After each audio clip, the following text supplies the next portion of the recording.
Assalamualaikum warahmatullahi wabarakatuh. Perkenalkan saya Mas Dalena, NPM 251040413. Saya dari Prodi Manajemen Bisnis Syariah kelas E. Video ini guna memenuhi tugas mata kuliah PPI semester 4 dengan tema Kultum.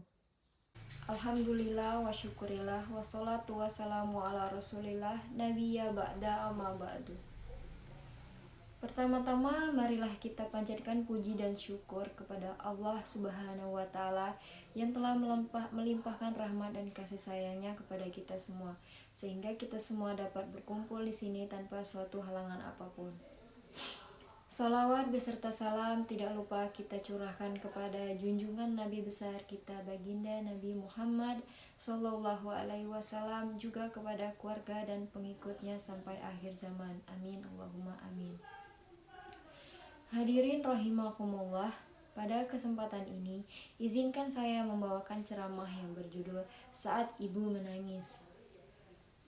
Terkadang kita sebagai anak tidak tahu menempatkan diri. Seorang ibu yang telah bersusah payah membuat kita senang, malah kita tanggapi dengan kemarahan ketika ia menyuruh kita melakukan sesuatu untuknya, padahal itu merupakan kewajiban kita sebagai seorang anak. Marah kepada ibu sampai membuatnya menangis, bukankah itu memutuskan ridho ilahi? Bukankah ridho ilahi letaknya pada ridhonya orang tua?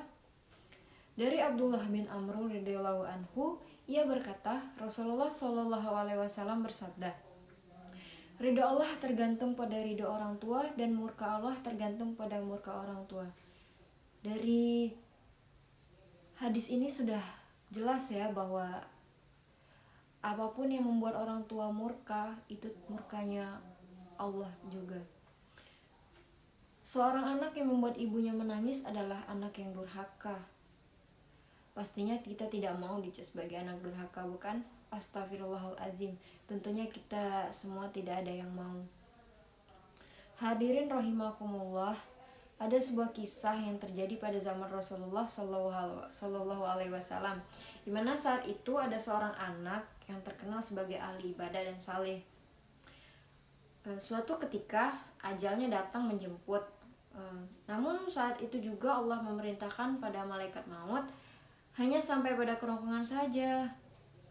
Tidak sepenuhnya roh anak tersebut keluar dengan lembut.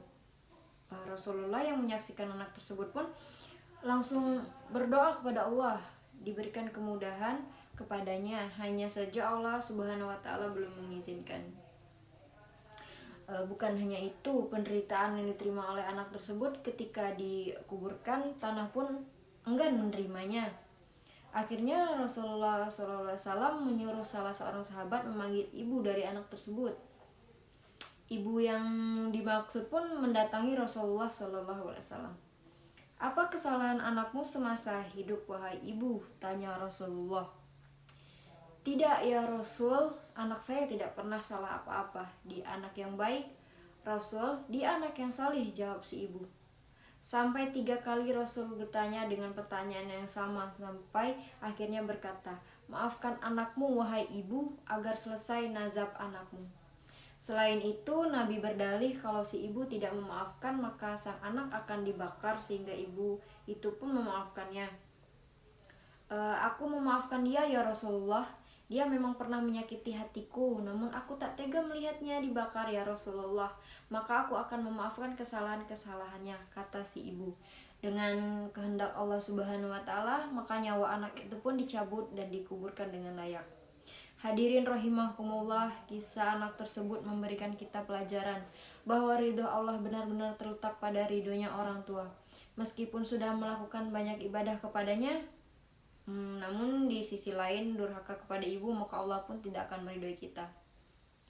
Contoh durhaka kepada ibu adalah dengan membantahnya, berkata kasar kepadanya, bahkan sampai membuatnya menangis. Nauzubillah min zalik. Dari seorang ibu kita belajar bahwa tidak boleh durhaka kepada orang tua.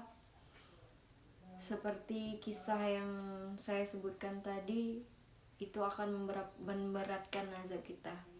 Maka dari itu, mulailah berbakti kepada orang tua semasa dia hidup.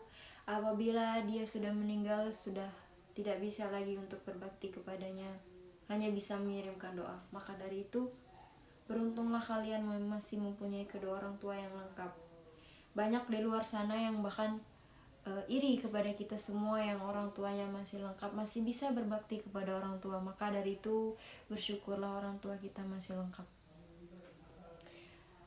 Mungkin hanya itu yang dapat saya sampaikan. Maafkan bila ada kata yang salah. Akhir kata, wassalamualaikum warahmatullahi wabarakatuh.